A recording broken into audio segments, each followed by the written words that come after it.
ലീപ്പിന്റെ പുതിയൊരു എപ്പിസോഡിലേക്ക് സ്വാഗതം. IAS ഫാക്ടർ ലീപ്പിൽ കൂടെ ഉദ്ദേശിക്കുന്നത് MCQസിലൂടെ നിങ്ങൾ കറണ്ട് അഫയേഴ്സ് നിങ്ങളിലേക്ക് എത്തിക്കുക, നിങ്ങൾ കറണ്ട് അഫയേഴ്സിൽ സ്ട്രോങ് ആക്കുക എന്നുള്ളതാണ്. ഇന്നത്തെ എപ്പിസോഡിന്റെ ഫസ്റ്റ് ക്വസ്റ്റ്യനിലേക്ക് നമുക്ക് പോകാം. With respect to the Foreign Exchange Management Act 1999, FEMA, consider the following statements. അപ്പോൾ ഫെമയുമായിട്ട് ബന്ധപ്പെട്ടിട്ടുള്ള കുറച്ച് സ്റ്റേറ്റ്മെന്റ്സ് ആണ് തിരക്കുന്നത്, അല്ലെങ്കിൽ നിങ്ങളോട് ആൻസർ ചെയ്യാൻ ആവശ്യപ്പെട്ടിരിക്കുന്നത്. ഫെമയെ കുറിച്ച് നമ്മൾ ഇനി മുന്നിലുള്ള എപ്പിസോഡിൽ ഡിസ്കസ് ചെയ്തിരുന്നു with respect to downstream investment. അപ്പോൾ ഡൗൺ സ്ട്രീം ഇൻവെസ്റ്റ്മെന്റിൽ ഫെമയെ കുറിച്ച് അത്യാവശ്യം ചർച്ച ചെയ്തിട്ടുണ്ട് ഹിന്ദുവിലും മറ്റു പത്രങ്ങളിലും. അതുകൊണ്ട് തന്നെ ഫെമയെ കുറിച്ച് കൂടുതൽ ബേസിക്സ് അറിഞ്ഞിരിക്കുക എന്നത് ഒരു ആസ്പിരന്റിന്റെ റെസ്പോൺസിബിലിറ്റി ആണ്. നോക്കൂ, first statement: FEMA's primary objective was to facilitate external trade and payments and promote orderly development of foreign exchange market. Foreign Exchange Management Act ആണ്. It can be true. അതൊരു പോസിറ്റീവ് സ്റ്റേറ്റ്മെന്റ് അല്ലേ? അതായത് external trade promote ചെയ്യാനും orderly development of foreign exchange market കൊണ്ടുവരാനുമുള്ള ഒരു act ആണ് എന്ന് പറയുന്നത് ഒരു പോസിറ്റീവ് സ്റ്റേറ്റ്മെന്റ്. അതിനകത്ത് നെഗറ്റീവ് അടിക്കേണ്ട ഒരു കാര്യമില്ല. We can consider it as true. Second statement നോക്കുക: rules and regulations will be made by reserve bank of India. നമുക്കറിയാം, ഫോറിൻ എക്സ്ചേഞ്ച്, ഇന്ത്യയിലെ ഫോറിൻ എക്സ്ചേഞ്ച് മാനേജ് ചെയ്യുന്ന ആരാ? റിസർവ് ബാങ്ക് ഓഫ് ഇന്ത്യ അല്ലേ? അതായത് ഫോറിൻ എക്സ്ചേഞ്ച് ഇന്ത്യയിൽ കീപ്പ് ചെയ്യുന്ന Reserve bank of India. അപ്പോൾ ഇവിടെ സ്റ്റേറ്റ്മെന്റ് പറഞ്ഞേക്കുന്നത് rules and regulations will be made by reserve bank of India എന്ന് പറയുന്നു. ചിലർ അത് ട്രൂ ആയിട്ട് എടുക്കാനുള്ള ചാൻസ് ഉണ്ട്, ചിലർക്ക് അത് ഡൗട്ടിൽ വരാം. എന്നാൽ അവിടെ ഇരിക്കട്ടെ. നമുക്ക് നോക്കൂ, violations of the act are generally treated as civil offences. അപ്പം ആക്ടിന്റെ വയലേഷൻസ് ഞാൻ specifically generally treated as civil offences എന്നാണ് പറയുന്നത്. പക്ഷെ അതും ജനറലി എന്നൊരു, ഞാൻ പറഞ്ഞില്ലേ, ഒരു കീവേഡ് അവിടെ കിടക്കുക. നമ്മുടെ സ്റ്റേറ്റ്മെന്റിനെ സ്പെസിഫിക് ആക്കാതെ ജനറലൈസ് ചെയ്യുന്ന ഒരു കീവേഡാണ് ഈ ജനറലി എന്ന് പറയുന്നത്. അതുകൊണ്ട് തന്നെ എന്താണ്, 3യും നമുക്ക് എന്താണ് വേണമെങ്കിൽ ട്രൂ ആയിട്ട് കൺസിഡർ ചെയ്യാം. ഓക്കെ, ഇനി 4 നോക്കുക: it clearly distinguishes between current account transactions and capital account transactions. അവിടെ നമുക്ക് നേരത്തെ സ്റ്റേറ്റ്മെന്റ് 2ൽ പറഞ്ഞ പോലെ തന്നെയാണ്. ഒരു ക്ലിയർ സ്റ്റാൻഡ് നമുക്ക് എടുക്കാനൊക്കത്തില്ല. അതായത് കറണ്ട് അക്കൗണ്ട് ട്രാൻസാക്ഷനും ക്യാപിറ്റൽ അക്കൗണ്ട് ട്രാൻസാക്ഷനും തമ്മിൽ ക്ലിയർ ഡിസ്റ്റിങ്ഷൻ ഈ ആക്ടിൽ പറയുന്നുണ്ട് എന്ന് പറയുന്നു. നമ്മൾ നോക്കുകയാണെങ്കിൽ 1ഉം 3യും നമുക്ക് റൈറ്റ് ആയിട്ട് കിട്ടിയ സ്ഥിതിക്ക് it can be this one or this one or this one. നമുക്ക് ഒരെണ്ണമേ നമുക്ക് എലിമിനേറ്റ് ചെയ്യാൻ പറ്റിയിട്ടുള്ളൂ, ഇച്ചിരെങ്കിലും അല്ലേ? അപ്പോൾ 1 out of 3 can be the right answer. എന്താണ് മാർഗം? നമുക്ക് ഫാക്ട് അറിഞ്ഞിരിക്കണം, ഫാക്ട് നമ്മൾ പഠിച്ചിരിക്കണം. കാരണം ഈ ആക്ടുകളുടെ ഫാക്ട് പഠിച്ചിരിക്കണം ഒരു ആസ്പിരന്റ്. സെക്കൻഡ് സ്റ്റേറ്റ്മെന്റിലേക്ക് തിരിച്ചു വരാം നമുക്ക്. Rules and regulations will be made by reserve bank of India എന്ന് പറയുന്നതിനകത്ത് ആക്ടിൽ കൃത്യമായിട്ട് പറഞ്ഞിട്ടുണ്ട് റൂൾസ് ഉണ്ടാക്കുന്നത് സെൻട്രൽ ഗവൺമെന്റ് ആയിരിക്കണം. Rules will be made by central government എന്ന ആക്ടിൽ എടുത്തു പറഞ്ഞിട്ടുണ്ട്. റെഗുലേഷൻസ് ആരായിരിക്കണം? RBI ആയിരിക്കണം. അപ്പം ഫെമ, ഫോറിൻ എക്സ്ചേഞ്ച് മാനേജ്മെന്റ് ആക്ടിന്റെ റൂൾസ് ഉണ്ടാക്കേണ്ടത് സെൻട്രൽ ഗവൺമെന്റും റെഗുലേഷൻസ് ഉണ്ടാക്കേണ്ടത് റിസർവ് ബാങ്ക് ഓഫ് ഇന്ത്യയുമാണ് എന്ന് കൃത്യമായിട്ട് ഫെമ ആക്ടിൽ പറഞ്ഞിട്ടുണ്ട്. And it clearly distinguishes between current account and capital account transactions. 1, 3 and 4 are correct. FEMA വരുന്നതിന്റെ പുറകിൽ ഒരു വലിയ സ്റ്റോറി ഉണ്ട്. അതായത് നമുക്ക് ഇതിന് മുൻപുണ്ടായിരുന്ന ഫെറയാണ്, ഫോറിൻ എക്സ്ചേഞ്ച് റെഗുലേഷൻ ആക്ട് എന്നാണ് പേര്. ആ വാക്കിൽ തന്നെ ആ വ്യത്യാസം നമുക്ക് കാണാം അല്ലേ? ഫോറിൻ എക്സ്ചേഞ്ച് റെഗുലേഷനും ഫോറിൻ എക്സ്ചേഞ്ച് മാനേജ്മെന്റും. അതായത് ഒരെണ്ണം ഒരു നെഗറ്റീവ് കോൺസെപ്റ്റ് ആയിരുന്നെങ്കിൽ അടുത്തത് പോസിറ്റീവ് ആണ്. റെഗുലേറ്റ് ചെയ്യുക എന്ന് പറയുമ്പോൾ എപ്പോഴും എന്താ, അവിടെ ഒരു കൺട്രോളാണ്, അതൊരു നെഗറ്റീവ് കോൺസെപ്റ്റാണ്. എന്നാൽ മാനേജ് ചെയ്യുക എന്ന് പറഞ്ഞാൽ അതൊരു പോസിറ്റീവ് കോൺസെപ്റ്റാണ്. മനസ്സിലായോ? അപ്പോൾ നെഗറ്റീവായിട്ട് നിന്ന റെഗുലേഷനിൽ നിന്നും നമ്മൾ മാനേജ്മെന്റിലേക്ക് ഒരു പോസിറ്റീവ് സ്റ്റെപ്പ് എടുക്കുകയാണ്. അതുകൊണ്ടാണ് ഞാൻ ഫസ്റ്റ് സ്റ്റേറ്റ്മെന്റ് ട്രൂ ആണെന്ന് പറഞ്ഞത്. അതുതന്നെ നമുക്ക് 3-ക്കകത്തും കാണാം. Regulation, foreign exchange regulation act FERA പ്രകാരം വയലേഷൻസ് എല്ലാം ക്രിമിനൽ ഒഫൻസസ് ആയിരുന്നു. അങ്ങനെ ക്രിമിനൽ ഒഫൻസസ് വെച്ച് കഴിഞ്ഞാൽ എന്ത് പറ്റും? നമ്മുടെ ഇവിടുത്തെ വരുന്ന ഇൻവെസ്റ്റ്മെന്റ്സിനൊക്കെ കുറേ പ്രശ്നങ്ങളുണ്ടാവും. ഇൻവെസ്റ്റ് ചെയ്യാൻ ആരും തയ്യാറായി പോലും വരണം എന്നില്ല. അപ്പോൾ എന്താണ്, അവിടെ ഇൻവെസ്റ്റർ ഫ്രണ്ട്ലി ആക്കാനായിട്ട് നമ്മൾ എന്തെടുത്തു? ക്രിമിനൽ പ്രൊസീജിയേഴ്സ് മാറ്റിയിട്ട് ജനറൽ ആയിട്ടുള്ള വയലേഷൻസ് എല്ലാം സിവിൽ ഓഫൻസസ് ആക്കി മാറ്റി. അപ്പോൾ കുറച്ചും കൂടെ ഒരു ഫ്രണ്ട്ലി ആയി മാറി. ആൻഡ് കറണ്ട് അക്കൗണ്ട് ട്രാൻസാക്ഷനെയും ക്യാപിറ്റൽ അക്കൗണ്ട് ട്രാൻസാക്ഷനെയും കൃത്യമായിട്ട് വേർതിരിച്ചു പറയുന്നുണ്ട് ഫെമയിൽ. അത് നിങ്ങൾ കൺവെർട്ടിബിലിറ്റി ഒക്കെ ക്ലാസ്സിൽ പഠിക്കും. Current account convertibility, capital account convertibility ഒക്കെ പഠിക്കുമ്പോൾ നമ്മൾ കേട്ടിട്ടുണ്ട് ഇന്ത്യയിൽ current account capitability full current account capitability ഉള്ള രാജ്യമാണ് ഇന്ത്യ. പക്ഷേ ക്യാപിറ്റൽ അക്കൗണ്ട് ട്രാൻസാക്ഷൻ്റെ കാര്യത്തിൽ ക്യാപിറ്റൽ അക്കൗണ്ട് കൺവെർട്ടിബിലിറ്റി പാർഷ്യൽ ആണ് എന്നും നമ്മൾ പഠിക്കും. അത് നിങ്ങൾ ക്ലാസ്സിൽ പഠിക്കുന്നുണ്ട്. ഓക്കെ, സോ ഒരു ആർട്ട് ആൻഡ് കൾച്ചർ ക്വസ്റ്റ്യൻ ആണ്. ഒഡുവർ എന്ന് പറയുന്ന time in the context of traditional south Indian temple practices Oduvars are best described as what? Oduvar എന്ന് പറയുന്നത് എന്താണ്? ഇപ്പൊ കഴിഞ്ഞ വർഷത്തെ ക്വസ്റ്റ്യൻ നോക്കിയാൽ അരഘട്ടയെ കുറിച്ച് ചോദ്യമുണ്ട്. എല്ലാ വർഷത്തെ ക്വസ്റ്റ്യൻ പേപ്പർ നോക്കിയാലും ആർട്ട് ആൻഡ് കൾച്ചറിൽ നിന്നും ഇങ്ങനെ ഒരു ടേം ചോദിക്കാറുണ്ട്. പക്ഷെ അങ്ങനെ ചോദിക്കാൻ കറണ്ട് അഫെയറിൽ നിന്നും പോസിബിൾ ആയിട്ടുള്ള ഒരു ടേമാണ് ഒഡുവർ എന്ന് പറയുന്നത്. ആദ്യത്തെ ഓപ്ഷൻ നോക്കൂ. Administrators responsible for financial management and maintenance of temple during Chola period. Second statement, devotional singers who primarily recite hymns from Tamil, ancient Tamil Shaivite text. Third one, Maratha sculptors responsible for carving temple deities and decorative elements. And fourth one, chief priest who perform the daily rituals and consecrations within the sanctum sanctorum. അറിയാത്തവരെ സംബന്ധിച്ചിടത്തോളം risk ആണ്, പക്ഷെ news വായിച്ചിട്ടുള്ളവരെ സംബന്ധിച്ചിടത്തോളം easier ആണ്. ഞാൻ പറഞ്ഞു, നമ്മൾ കഴിഞ്ഞ ഒരു എപ്പിസോഡിൽ നമ്മൾ പറഞ്ഞിരുന്നു പ്രൈം മിനിസ്റ്റർ നരേന്ദ്രമോദി എവിടെ പോയി, ഗംഗൈക്കൊണ്ട ചോളപുരത്ത് പോയിട്ട് അവിടുത്തെ ഫംഗ്ഷൻ ആടി തിരുവാതിര എന്ന് പറയുന്ന ഫംഗ്ഷനിൽ പങ്കെടുക്കുകയും അവിടെ വെച്ച് അദ്ദേഹം അവിടുത്തെ ഫെസ്റ്റിവലിൻ്റെ കംപ്ലീറ്റ് ഫംഗ്ഷൻസിൽ പങ്കെടുക്കുകയുണ്ടായി. അല്ലെ, നിങ്ങൾ കണ്ടിട്ടുണ്ടാവും ചിലപ്പം വീഡിയോസ്. ഇളയരാജയുടെ ഒരു മ്യൂസിക്കൽ പ്രോഗ്രാം ഒക്കെ ഉണ്ടായിരുന്നു, ഇളയരാജ ലീഡ് ചെയ്ത. ഈവൻ നമ്മുടെ മലയാളത്തിൽ നിന്ന് മധു ബാലകൃഷ്ണനൊക്കെ പോയി പാടുന്ന വീഡിയോസ് നിങ്ങൾ കണ്ടിട്ടുണ്ടാവും. അതിനുശേഷം ഒഡുവർ എന്ന് പറയുന്ന ആളുകൾ ഡിവോഷണൽ സോങ്സ് പാടുന്ന ചടങ്ങും ഉണ്ടായിരുന്നു. ഒഡുവർ അവിടെയാണ് വരുന്നത്.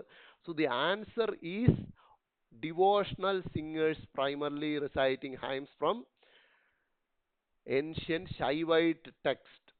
അതായത് പഴയ തമിഴ് ഷൈവൈറ്റ് ടെക്സ്റ്റുകളിലെ കീർത്തനങ്ങൾ അമ്പലങ്ങളിൽ ആലപിക്കുന്ന ഡിവോഷണൽ സിംഗേഴ്സിനെയാണ് ഒഡുവർ എന്ന് പറയുന്നത്. ഇനി അത് തെറ്റിക്കരുത്.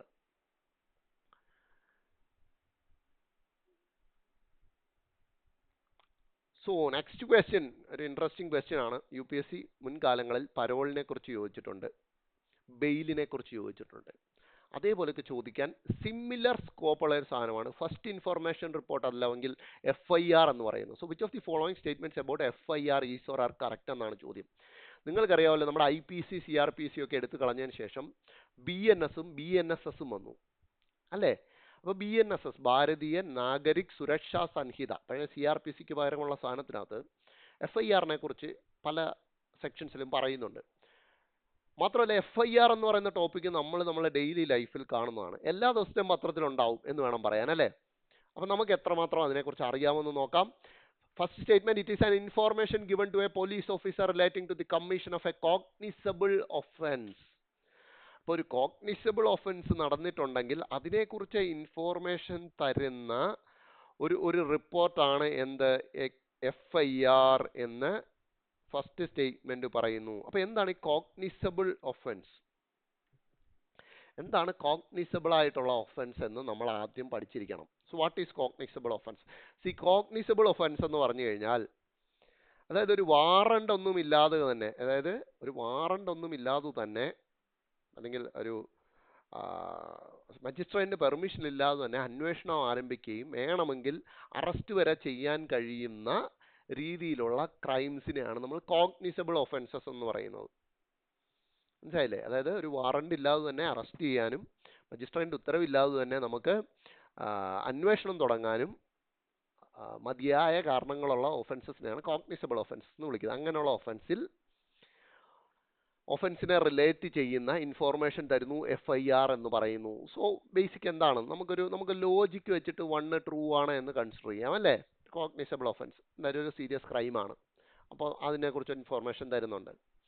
The police are legally bound to register an FIR immediately if the information discloses a cognizable offence. അതായത് ഒഫൻസ് നടന്നത് ഒരു കോഗ്നിസബിൾ ഒഫൻസ് ആണെങ്കിൽ ഇമ്മീഡിയറ്റ്ലി FIR ഇടാൻ പോലീസ് ബാധ്യസ്ഥരാണ്. ദാറ്റ് ഈസ് ഓൾസോ ട്രൂ അല്ലേ? FIR പേരിൽ തന്നെ ഉണ്ട്, ഫസ്റ്റ് ഇൻഫോർമേഷൻ റിപ്പോർട്ട്. അപ്പം കോഗ്നിസബിൾ ഒഫൻസ് നടന്നു എന്നവർക്ക് ബോധ്യപ്പെട്ടാൽ ആദ്യം കിട്ടുന്ന ഇൻഫോർമേഷന്റെ അടിസ്ഥാനത്തിലിടുന്ന കാര്യമാണ് FIR എന്ന് പറയുന്നത്. തേർഡ് സ്റ്റേറ്റ്മെന്റിലേക്ക് പോവാം. An FIR can only be filed by the victim or a direct eyewitness in the crime. അപ്പം only എന്ന് പറയുന്ന എന്ത് എക്സ്ട്രീം കീവേഡ് ഇവിടെ കിടക്കുക അല്ലേ? എക്സ്ട്രീം കീവേഡ് അവിടെ തന്നിട്ടുണ്ട്. ആ സ്റ്റേറ്റ്മെന്റ് എന്താ പറയുന്നത്? FIR ഇടണമെന്നുണ്ടെങ്കിൽ വിക്ടിമോ അല്ലെങ്കിൽ നേരിട്ടുള്ള ദൃക്സാക്ഷിയോ ഇൻഫർമേഷൻ പാസ് ചെയ്യണം. എക്സ്ട്രീം സ്റ്റേറ്റ്മെന്റ് ആണല്ലേ? Extreme statement. സോ നമ്മൾ എന്തെടുക്കും? ലോജിക്കലി ഇവനെ അങ്ങ് എലിമിനേറ്റ് ചെയ്യും. അങ്ങനെ നോക്കുകയാണെങ്കിൽ 3 എലിമിനേറ്റ് ചെയ്താൽ നമുക്ക് ഈ ഒറ്റ എണ്ണമേ നമുക്ക് വരുന്നുള്ളൂ കേട്ടോ. അപ്പോൾ 4 ഇവിടെ നോക്കിയേ. A preliminary enquiry is mandatory before registering an FIR in all cases of cognizable offences. വീണ്ടും ഒരു എക്സ്ട്രീം കീവേഡ് കയറി വന്നു. അതായത് FIR എല്ലാ കേസുകളിലും, കോഗ്നിസബിൾ ഒഫൻസ് നടന്നിട്ടുള്ള എല്ലാ കേസുകളിലും FIR രജിസ്റ്റർ ചെയ്യുന്നതിന് മുമ്പ് ഒരു പ്രാഥമിക അന്വേഷണം നടത്തണം എന്നാണ് പറയുന്നത്. അതും തെറ്റാണ്. എല്ലാ കേസസിലും ഒന്നും പ്രാഥമിക അന്വേഷണം നടത്തണം എന്നില്ല. കിട്ടുന്ന ഇൻഫോർമേഷൻ വെയ്ഗ് ആണെങ്കിൽ, ക്ലിയർ അല്ല എന്നുണ്ടെങ്കിൽ, മനസ്സിലായില്ല? അതായത് ഇൻഫോർമേഷൻ അറിയിക്കുന്ന ആളുണ്ടല്ലോ, അവിടെ ഇന്ന ഒഫൻസ് നടന്നു എന്ന് അറിയിക്കുന്ന ആൾ കൊടുക്കുന്ന ഇൻഫോർമേഷൻ ക്ലിയർ അല്ല എന്നുണ്ടെങ്കിൽ അവിടെ ഒരു പ്രിലിമിനറി എൻക്വയറി നടത്താൻ ഒക്കും. അല്ലാത്ത കേസസിൽ പ്രിലിമിനറി എൻക്വയറി മാൻഡറ്ററി അല്ല. So the right answer is 1 and 2 only. നിങ്ങൾ BNSSന്റെ റിലേറ്റഡ് ആയിട്ട് വരുന്ന കാര്യങ്ങൾ ഒന്ന് ശ്രദ്ധിച്ചു വെക്കുന്നത് നല്ലതാണ്. കാരണം പുതിയൊരു ഒരു നിയമമാണ് നമുക്ക് കിട്ടിയിരിക്കുന്നത്. Okay. And an FIR is filed under section 173 of BNSS. BNSSന്റെ സെക്ഷൻ 173 പ്രകാരമാണ് FIR ഇടുന്നത്. ആൻഡ് തേർഡ് സ്റ്റേറ്റ്മെന്റ് പറയുന്നത് എന്താ? വിക്ടിമോ ഡയറക്റ്റ് ഐ വിറ്റ്നസോ വേണമെന്നാണ്. അങ്ങനെയൊന്നുമില്ല. മനസ്സിലായില്ലേ? അതായത് കോഗ്നിസബിൾ ഒഫൻസ് നടന്നു എന്ന് ഇൻഫോർമേഷൻ ഉള്ള ആർക്ക് വേണമെങ്കിലും വിളിച്ചു പറയാം. അതിന്റെ അടിസ്ഥാനത്തിൽ FIR ഇടാനൊക്കും. ആ വിളിച്ചു പറയുന്ന ഇൻഫോർമേഷൻ വാലിഡ് അല്ല എന്ന് പോലീസുകാരന് തോന്നുകയാണെങ്കിൽ അവിടെ ഒരു പ്രിലിമിനറി ഇൻവെസ്റ്റിഗേഷൻ നടത്താം. അയാൾക്ക് അത് വാലിഡ് ആണെന്ന് തോന്നുകയാണെങ്കിൽ FIR രജിസ്റ്റർ ചെയ്യാനൊക്കും. ഇതാണ് FIRന്റെ ബേസിക് കാര്യങ്ങൾ.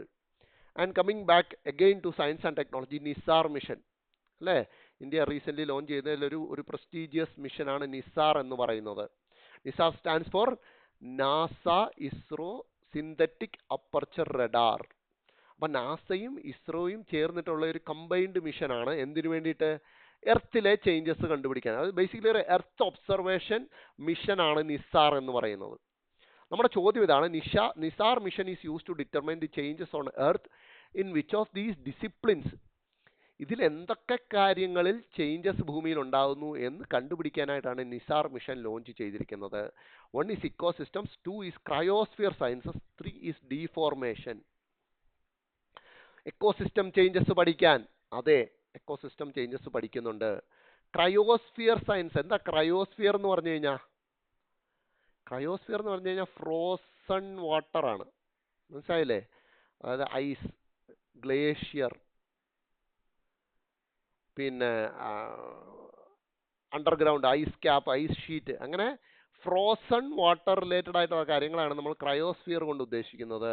യെസ്, ക്രയോസ്ഫിയറിൽ ഉണ്ടാകുന്ന ചേഞ്ചസും നമ്മൾ പഠിക്കുന്നുണ്ട്. ആൻഡ് ഡീഫോർമേഷൻ, ലാൻഡിലുണ്ടാവുന്ന മാറ്റം, ലാൻഡിന്റെ deformations. 1, 2 and 3 are right answers. NISAR mission എക്കോസിസ്റ്റത്തെ കുറിച്ച് പഠിക്കുന്നുണ്ട്, ക്രയോസ്ഫിയറിനെ കുറിച്ച് പഠിക്കുന്നുണ്ട്, ഭൂമിയിലുണ്ടാവുന്ന സർഫസ് ഡീഫോർമേഷൻസിനെ കുറിച്ചും പഠിക്കുന്നുണ്ട്. And Nisar will map the entire globe in 12 days interval. 12 ദിവസത്തെ ഇന്റർവെല്ലിലാണ് ഇത് മാപ്പ് ചെയ്യുക കേട്ടോ. ഓരോ 12 ദിവസവും മാപ്പ് ചെയ്തുകൊണ്ടേയിരിക്കും. ആൻഡ് ഇതിൻ്റെ ഏറ്റവും വലിയ പ്രത്യേകത എന്ന് പറഞ്ഞാൽ ഇതിനകത്ത് ഹൈ റെസല്യൂഷൻ ഡേറ്റ നമുക്ക് കിട്ടും. ഹൈ റെസല്യൂഷൻ ഡേറ്റ എന്തുകൊണ്ട് കിട്ടുന്നു എന്ന് ചോദിച്ചു കഴിഞ്ഞാൽ അതിനകത്ത് 2 ഡുവൽ ബാൻഡ് അപ്പർച്ചർ റഡാറാണ് വെച്ചിരിക്കുന്നത്. ഇപ്പം ഡുവൽ ബാൻഡ് LS ബാൻഡുകളിലുള്ള അപ്പർച്ചറുള്ള റഡാർ വെച്ചിരിക്കുന്നത് കൊണ്ട് തന്നെ ഹൈ സ്പേഷ്യൽ റെസല്യൂഷൻ നമുക്ക് കിട്ടും. ഹൈ റെസല്യൂഷൻ ഇമേജസ് ആയിരിക്കും കിട്ടുക. അതിന് 12 days ഇന്റർവെല്ലിൽ നടത്തുന്നത് കൊണ്ട് തന്നെ ഫ്രീക്വൻ്റ് ആയിട്ടുണ്ടാകുന്ന ചേഞ്ചസും സ്റ്റഡി ചെയ്യാനൊക്കും എന്നുള്ളതാണ് നിസാർ മിഷന്റെ പ്രത്യേകത. And coming back to a sports question. Sports പഠിക്കണോ എന്ന് കുട്ടികൾ എപ്പോഴും ചോദിക്കാറുണ്ട്. സ്പോർട്സ് പഠിക്കണം, എങ്ങനത്തെ സ്പോർട്സ് വേണം എന്ന് ഞാൻ പല തവണയായിട്ട് പറയുന്നു. ഇപ്പോൾ കഴിഞ്ഞ തവണത്തെ ക്വസ്റ്റ്യൻ കണ്ടാൽ തന്നെ നിങ്ങൾക്കറിയാം. എന്താ? ഫ്രീക്വൻ്റ്ലി ഒക്കർ ചെയ്യുന്ന ഇവൻറ്റുകളെ കുറിച്ച് UPSC ചോദ്യം ചോദിക്കാറില്ല. ഫ്രീക്വൻ്റ്ലി, അതായത് എല്ലാ വർഷവും വിംബിൾഡൺ നടക്കും, എല്ലാ വർഷവും ഫ്രഞ്ച് ഓപ്പൺ നടക്കും, എല്ലാ വർഷവും ടൂർ ദി ഫ്രാൻസ് നടക്കും. ഇതിനെക്കുറിച്ചൊന്നും ചോദ്യം ചോദിക്കത്തില്ല. അത് ചോദ്യം ചോദിച്ചിട്ടില്ല, ചോദിക്കത്തില്ല എന്ന് എനിക്ക് പറയാം, അത് ചോദിച്ചിട്ടില്ല. പക്ഷേ നിങ്ങൾ നോക്കുക, ഇതുവരെ ചോദിച്ചിട്ടുള്ള എല്ലാ ചോദ്യങ്ങളും ഒരു സ്പെസിഫിക് പീരീഡിൽ വരുന്ന ഇവന്റുകളെ കുറിച്ചാണ് ചോദിച്ചിരിക്കുന്നത്. ഇപ്പോൾ ഫോർ എക്സാമ്പിൾ ഒളിമ്പിക്സിനെ കുറിച്ച് ചോദിച്ചിട്ടുണ്ട്. 4 വർഷം കൂടുമ്പോഴല്ലേ വരൂ. ഒളിമ്പിക്സിനെ കുറിച്ച് ചോദിച്ചിട്ടുണ്ട്. ഇപ്പം കഴിഞ്ഞ വർഷം ചോദിച്ച ഖോഖോ വേൾഡ് കപ്പിനെ കുറിച്ച് ചോദിച്ചു. എന്തുകൊണ്ടാണ് ചോദിച്ചു? ആദ്യമായിട്ടാണ് ഒരു ഖോഖോ വേൾഡ് കപ്പ് നടത്തുന്നത്. ഖോഖോ എന്ന് പറയുന്നത് ഇന്ത്യയിൽ അത്രയും പ്രചാരമുള്ള ഒരു കളിയാണ്. ഖോഖോ വേൾഡ് കപ്പിൽ വിന്നറായി മാറിയത് ഇന്ത്യയാണ്. അതും മെൻസ് ഇവന്റിലും വിമൻസ് ഇവന്റിലും നമ്മൾ തന്നെ വിന്നറായി മാറി. അപ്പോൾ അത്രയും റെലവൻ്റ് ആയിട്ടുള്ള ഒരു പുതിയൊരു കാര്യമായതുകൊണ്ട് തന്നെ അത് ചോദ്യം ചോദിച്ചു. സിമിലർ ലൈൻ തന്നെയാണ് വിമൻസ് ചെസ് വേൾഡ് കപ്പ്. ഇപ്പോൾ റീസെൻ്റ് ആയിട്ട് കഴിഞ്ഞിട്ടേ ഉള്ളൂ. വിമൻസ് ചെസ് വേൾഡ് കപ്പ് ആണ് കേട്ടോ, വേൾഡ് ചാമ്പ്യൻഷിപ്പ് അല്ല, വേൾഡ് കപ്പാണ്. സോ സ്റ്റേറ്റ്മെന്റ്സ് നോക്കുക. The competition is organised by FIDE. തീർച്ചയായിട്ടും ഫിഡെ ആണ് ചെസ്സിനെ സംബന്ധിക്കുന്ന ഇന്റർനാഷണൽ ബോഡി. അതുകൊണ്ട് തന്നെ ഈ കോമ്പറ്റീഷൻ ഓർഗനൈസ് ചെയ്യുന്നത് ഫിഡെ ആണ്. The 2020 edition was conducted at Baku in Azerbaijan. അത് നമ്മൾ അറിഞ്ഞിരിക്കണം. കാരണം ഇപ്പം നമ്മൾ ന്യൂസ് കണ്ടതേ ഉള്ളൂ, ദിവ്യ ദേശ്മുഖ് വിമൻസ് ചെസ് വേൾഡ് കപ്പുമായിട്ട് ഇന്ത്യയിലേക്ക് വരുന്നു. 19കാരി ചെറിയ പ്രായത്തിൽ തന്നെ ചെസ് വേൾഡ് കപ്പ് നേടിയിരിക്കുന്നു. മാത്രമല്ല ആദ്യമായിട്ട് ഇന്ത്യയിൽ നിന്നും വിമൻസ് ചെസ് വേൾഡ് കപ്പ് നേടുന്ന വ്യക്തിയാണ്. അദ്ദേഹം ഫൈനലിൽ തോൽപ്പിച്ചത് മറ്റൊരു ഗ്രാൻഡ് മാസ്റ്ററിനെയാണ്. ഇന്ത്യയിലെ വൺ ഓഫ് ദി സീനിയർ ആയിട്ടുള്ള കൊനേരു ഹംപിനെയാണ് ഫൈനലിൽ തോൽപ്പിക്കുകയും ചെയ്തത്. അപ്പോൾ അതെവിടെ വെച്ച് നടന്നു എന്ന് നമുക്കറിയണം. അപ്പോൾ അത് അസർബൈജാനിലല്ല നടന്നിരിക്കുന്നത് എന്ന് നമുക്ക്, നിങ്ങൾ ഏതെങ്കിലും ഒരു ഫോട്ടോ എങ്കിലും ദിവ്യ ദേശ്മുഖിൻ്റെ അവിടെ നിന്നുള്ള ശ്രദ്ധിച്ചിരുന്നതിന് കാണാറുണ്ട്. കാരണം ബാക്ക് ഡ്രോപ്പിൽ എഴുതി വെച്ചിട്ടുണ്ട് ഫിഡെയുടെ സിമ്പലിനോടൊപ്പം തന്നെ ജോർജിയ എന്ന് എഴുതി വെച്ചിട്ടുണ്ട്. സോ ജോർജിയയിലാണ് ഈ വർഷത്തെ ഇവന്റ് നടന്നിരിക്കുന്നത്. ആൻഡ് ലാസ്റ്റ് സ്റ്റേറ്റ്മെന്റ് നോക്കൂ. Divya Deshmukh became a grand master with her victory in the final. നിങ്ങളത് പ്രത്യേകം ശ്രദ്ധിക്കേണ്ട ഒരു പോയിന്റ് ആണ്. അതായത് ആ ഫൈനൽ വിൻ ചെയ്യുന്ന മൊമെന്റ് വരെ ദിവ്യ ഒരു ഗ്രാൻഡ് മാസ്റ്റർ അല്ലായിരുന്നു. ദിവ്യ ഫൈനലിൽ തോപ്പിച്ച കൊനേരു ഹംപി ഗ്രാൻഡ് മാസ്റ്റർ ആണ്. മനസ്സിലായോ? ഇന്ത്യയിൽ നിന്ന് ആദ്യമായിട്ട് ഗ്രാൻഡ് മാസ്റ്റർ ആവുന്ന വിമൻ ആണ് ദിവ്യ ദേശ്മുഖ് ഫൈനലിൽ തോപ്പിക്കുന്ന കൊനേരു ഹംപി. പക്ഷേ ഫൈനലിൽ വിക്ടറിയോടുകൂടി എന്തായി? ഒരു ഗ്രാൻഡ് മാസ്റ്റർ ആകാൻ വേണ്ട റേറ്റിംഗ് ദിവ്യ ദേശ്മുഖിന് കിട്ടി. അപ്പം വേൾഡ് കപ്പ് വിക്ടറി മാത്രമല്ല ദിവ്യയ്ക്ക് കിട്ടുന്നത്, അതിനൊപ്പം ഗ്രാൻഡ് മാസ്റ്റർ പദവിയും കൂടെയാണ്. So the right answer is 1 and 3. നമ്മളോട് ചോദിച്ചിരുന്ന ചോദ്യം നോട്ട് കറക്റ്റ് എന്നാണ്. So 2 is incorrect. 2 ആണ് ഇൻകറക്റ്റ് ആയിട്ടുള്ള ഓപ്ഷൻ, ബാക്കി രണ്ടും കറക്റ്റ് ആയിട്ടുള്ള ഓപ്ഷൻസ് ആണ്. കണ്ടോ, ജോർജിയയിലെ ബത്തൂമി എന്ന് പറയുന്ന സ്ഥലത്ത് വെച്ചിട്ടാണ് നടന്നിരിക്കുന്നത്. ക്ലിയർ ആയല്ലോ?